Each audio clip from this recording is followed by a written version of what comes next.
Hello, how are you, my family, my people, my amazing team? You're very welcome to my YouTube channel. I'm so happy. I'm really happy today. I just feel happy. It's been raining, but I feel happy in my heart of hearts. So I felt I needed to do something, and I post on the YouTube channel. How are you doing? How is everything? How are you handling with everything that's going on in the world, with COVID, with financial constraints, relationships, love? How are you? I'm happy to be here. I'm happy you're here. I'm happy you're watching. So please watch up to the very end. And yes, before we dive into this video of today, please don't forget to subscribe. I've realized there are no subscribers. My subscribers are no longer increasing, I think because I'm not asking. So please feel free to subscribe. Tell your friends to subscribe. It takes nothing out of you, but it means everything to me. Thank you, because that's the motivation why I do this, to keep people engaged and to keep the discussions going in regards to love, life, and relationships as a whole. So let's dive in. Today I was thinking about something. You know how I'm an HR, for those who don't know me much. In addition to counseling and relationship advice and coaching, I do human resource management. And one thing that tickles my mind is the honesty that employees have during exit interviews. You know how we have the interviews as you're getting the job, and then when you're leaving the job, especially when it's been from the employer side, they are the ones, okay, let's say firing you. They normally give you, no, when they are firing you, they give you the explanation in the letter. Okay, maybe your contract is ending because of ABCD. But when you're the one leaving the job, you're the one who has resigned, you're the one who is moving away, we normally carry out something that's called an exit interview. The exit interview is more like the interview you have when you're coming on board, but mainly it's to find out what has made you make this decision. Why are you moving to another organization? Why have you chosen to do this now? What could we have changed to make you stay? Why, like, to dig deeper in the reasons you actually are moving away. And in relation to our relationships, we do these interviews as the person is coming into our lives. When a guy is vibing you, you ask all these questions.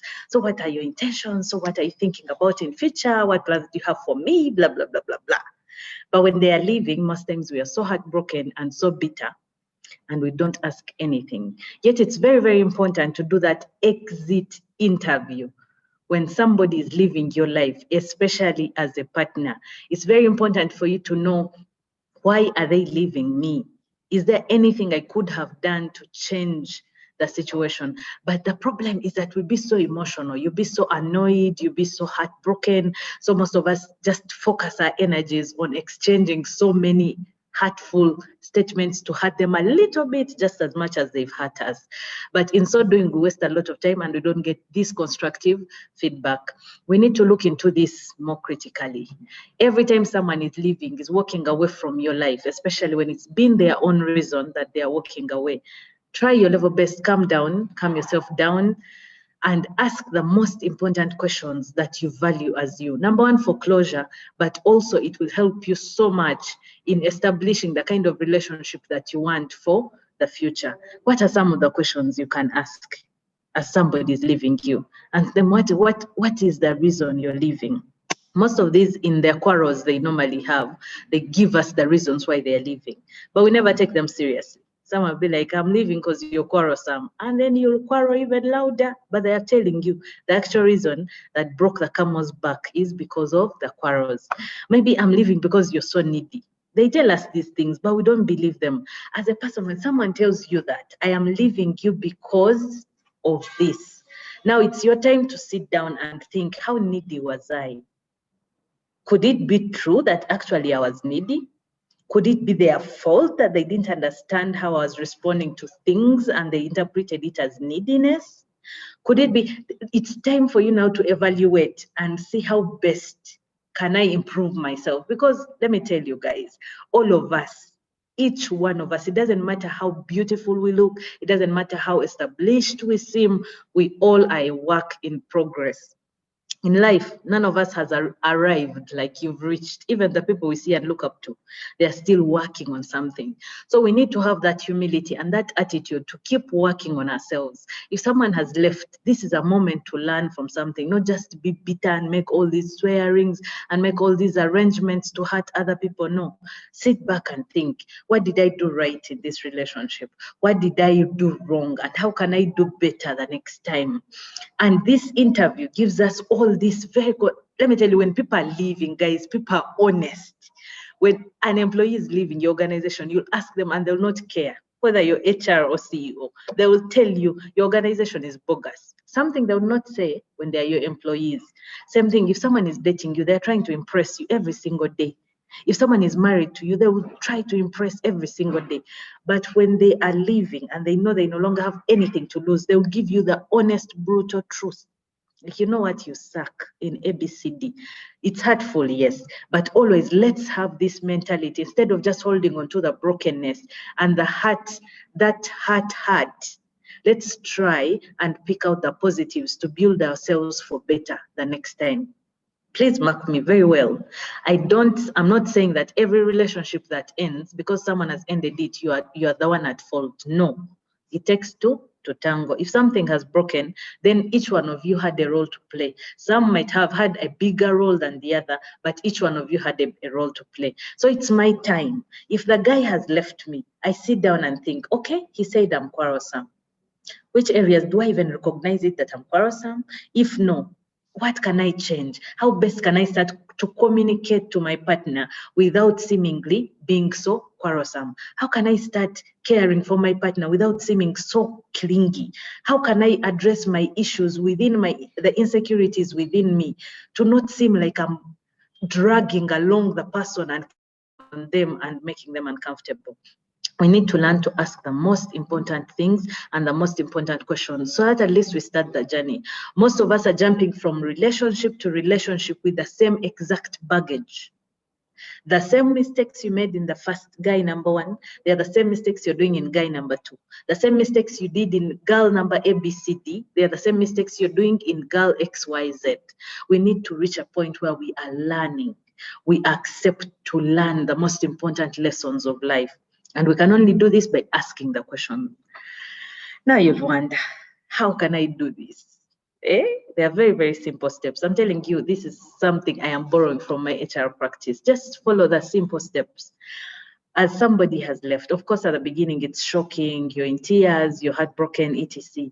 But it's good to, number one, create an environment that the person feels safe to communicate.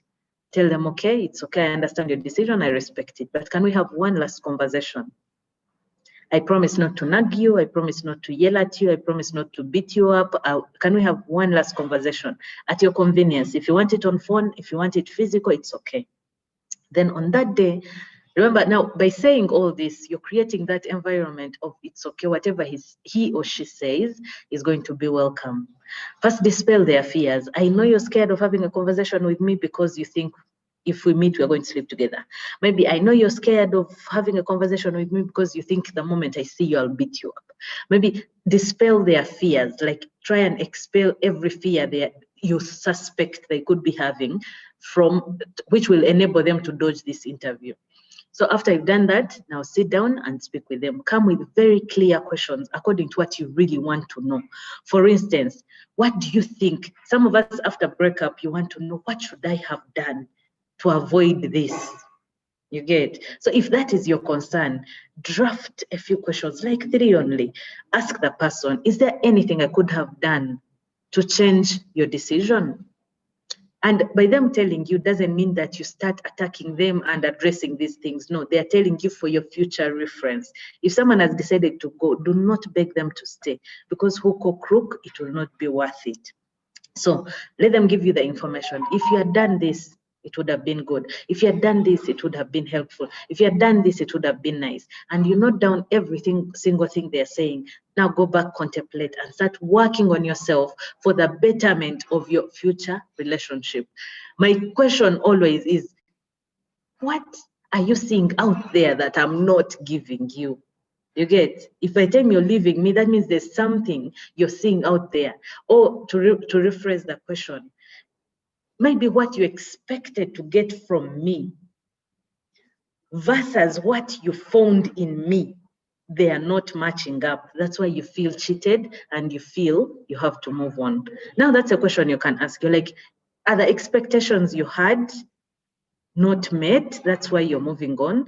Is what you expected to find in the relationship with me different from what you actually found? What exactly is making you leave? And let them talk. Some questions they will answer, some questions they will not answer. But guess what? It's okay. Whichever question they answer, whichever information they are willing to give you is fine. Do not listen from third parties. You get, most of us after relationships have ended, you just wait for feedback from the best friend, for feedback from his ex, for feedback from his new chick. No, ask the real person, because most times as messages move from one person to another, things get distorted in the process, and then the information you will get may not be the exact information the person wanted to deliver. So it's very important to ask the actual person you want the feedback from. But I think this is something so nice. This is something that can actually help us, especially as we end different chapters and begin new chapters in our relationships. As much as it is very good to have healthy beginnings for new relationships, we also have to have healthy endings for the old relationships so that we don't carry baggage from one relationship to another. The wounds you have from before, you should first heal of them to be able to start something that's healthy in the future. So this is a message for somebody out there who is struggling. You could be struggling with heartbreak. Maybe you're even struggling with a decision to break up with someone. I want you to know that every stage you require a healthy mind and healthy heart for you to actually begin a new clean chapter. If you're struggling to get over somebody, give yourself permission to grieve. Grieve the relationship you knew, grieve the love that you miss, grieve the loneliness you're feeling, and it's okay. The thing is, it's okay because you were invested emotionally. It's fine. Try your level best, give yourself the permission, give yourself the time to heal, and then move forward with a clean conscience, well knowing that you invested in yourself to heal first before you jumped into anything. Avoid rebound relationships. Just because he chucked me, let me go and conceive for this dude. One night stand, you conceive, and 9 months down the road, it's tears just. So please, let's try and reason things through. If you're the kind of person who is struggling with a decision, should I break up with him?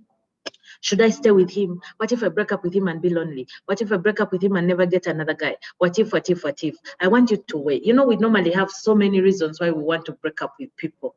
But the bottom line is there's always an imbalance. Maybe what you're putting in, you don't feel you're getting it. Maybe everything you need from the relationship, you feel you're not getting it back. So you feel there's a loss, a constant loss on your side.